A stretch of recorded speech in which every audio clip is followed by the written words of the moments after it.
Guys, for today's video, meron pang isang online bank na kailangan nating balikan.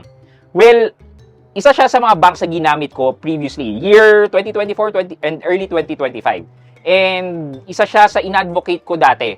It's because mataas po ang interest niya. And during that time, for sure, marami din na inganyo gumamit dito at nakinabang din naman sa mataas na interest. So, pag-uusapan natin today ay si Ownbank. Kamusta na ba ang mga features ni Ownbank? Ang interest rate niya na mas mataas na ngayon kaysa kay Maribank?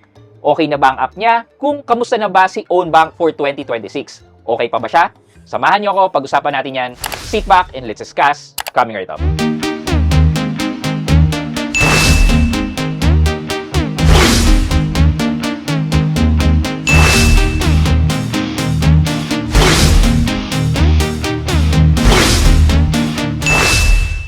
Hi guys, this is Pat and you're in Pat Quintos Review TV. So if you're new here in my channel, I do reviews about personal finance na meron akong experience or meron na ako knowledge na ginawa ko na ng videos and playlist na makita nyo dito sa taas. At kung bago ka dito sa channel ko, you may want to consider subscribing to my channel. Okay, for those na nakapanood na ng review ko kay Ownbank before, pagpasensyahan nyo na at kailangan nating ulitin yung brief history about Ownbank. So, si Ownbank ay galing yan sa isang rural bank. May isang main company, if I remember it correctly, si Akulaku. Siya yung main company na nag-purchase ng isang rural bank sa Cavite. So, ito yung Rural Bank of Cavite na ngayon ay tinatawag ng Ownbank. So, itong Rural Bank of Cavite or Ownbank ay meron ng around 60 plus years na nagsuservice siya sa mga kababayan natin dyan sa may Cavite. Just recently, 2023-2024, nagsimula silang mag-transact online.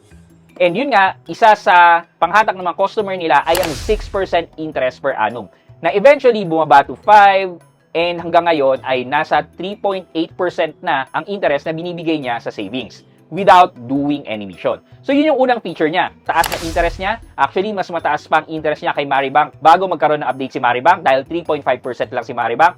Sila naman ay 3.8%.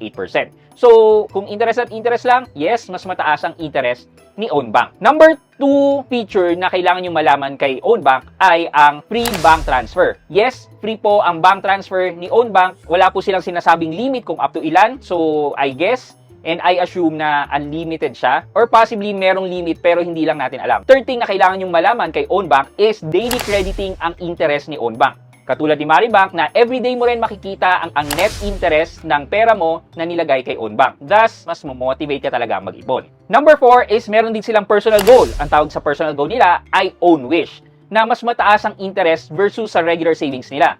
Sa Own Wish or personal goal nila, merong 5.5% na interest ang nilalagay nila sa Own Wish. Thus, mas malaki ang return ng pera mo. However, kailangan mong ma-meet yung date ng goal mo. Ibig sabihin, kunyari, nag-set ka ng 10 days na goal, dapat nandyan yung pera mo within 10 days para ma-receive mo ang 5.5% na interest per annum. Pag close mo yung account mo or tinanggal mo yung pera mo dyan nang wala pang 10 days, yun, bababa po sa 0.35% per annum ang interest ng nilagay mong pera dyan. Das sayang naman, sana nag-stick ka na lang sa savings. Number 5 is meron silang time deposit. Well, yung time deposit nila is medyo competitive din naman. And masasabi ko dito, meron po silang time deposit na 15 days for you just to try kung okay ang time deposit nila. And then, pag nasubukan mo, you can scale gaano katagal ka mag-time deposit. And ito na lang po yung current rates nila for the time deposit. Last na lang siguro na kailangan nyo malaman with Ownbank is kahit papano naman po ay nag-improve na ang security features ni Ownbank. Hindi po katulad nung dati nung nag-launch sila na yung app, pag nag-switch ka ng app, hindi siya magla-lock or magko-close. Thus, pag nawala yung cellphone mo na hindi naka-lock or may nang-hablot ang cellphone mo noon, may access na po sa inyong bank accounts. Now, nag-improve na po ang security nila wherein you can now use biometrics to log into your account. And nag-expire na rin po ang login dito with Ownbank. Thus, same practice na po siya ng mga banking apps natin and mga e-wallets natin na nagko-close siya pag hindi na ginagamit. So, next naman, kailangan natin sabihin sa inyo yung dapat kayong maging aware, maging cautious dito. So, una, yung bank transfer. Yes, libre siya, but when doing bank transfer, you need to be aware kung ano yung nakalagay na tagging dyan. May nakalagay po kasi dyan na real time and meron din namang wala. Pag real time, InstaPay po ang ginagamit. Pag wala naman po nakalagay, PesoNet po yan. Syempre, kapag PesoNet, mas matagal mong matatanggap yung pera mo. And then kapag InstaPay naman, instant mo siya makukuha. Number 2, well, until now po, yung kanilang ATM card is naka-beta test pa rin. Isa po ako sa nakatanggap ng ATM card ni Ownbank, na-activate ko po siya. Pwede po siyang gamitin, but yeah, hanggang sa amin lang po. Ang tagal na po, more than a year na po siyang ganyan. Nawala na rin po kasi yung contact ko with own bank eh. So, hindi ko na po alam kung anong updates about the ATM. Pero yeah, hanggang ngayon, beta test. Okay, number 3 is, if you sign up for an own bank account, you might experience a delay in verifying or upgrading your account. Medyo hindi na sila ganun kabilis like before na mabilis silang mag-upgrade ng account. And also, meron din na nagre-report or nakaka-experience ng failed upgrades. Meaning, nagpapasa naman sila ng IDs or picture pero laging fail yung update nila. And I'm not sure kung ano yung reason, but yeah, possible mo siyang ma-experience. And kailangan nyo itong malaman kasi wag na wag po kayong maglalagay ng pera muna kay own bank account until makapag-verify po kayo. Kasi pag ginawa nyo po yan, hindi nyo po mailalabas ang pera nyo or mahirapan po kayong ilabas ang pera nyo. Number 4 is that since daily crediting ang interest, so we assume na dapat compounded siya daily. Well, kay own bank po, hindi po. So, kadalasan, yung deposit natin and then the interest, kung ano yung end of day balance, yun yung kakalculate sa susunod na araw para sa interest. Kay own bank po, ini-exclude po yung interest na na-earn, kaya hindi po siya compounded daily. Ang workaround po dyan is that ilalabas mo yung interest na nakuha mo, then ibabalik mo para maging compounded siya. But, yung pagiging compounded daily naman yan, it's a matter of cents or peso lang kapag kinalculate mo. Pero mas maganda pa rin, syempre, compounded siya daily. Last na lang po, nag-improve nga po yung apps nila. The app itself could still do much better. Need po ng app na mas maging responsive and mas intuitive para kaya niyang lumaban or makipagsabayan kay Maribank. So, ako po right now, hindi ko na po ginagamit itong own bank na to. More on for review purpose na lang po. But, masasabi ko po talaga na 2023, 2024, dito po nakalagay yung bulk ng pera namin. Yung inipon namin po ng pang-down ng bahay, dyan po nakalagay.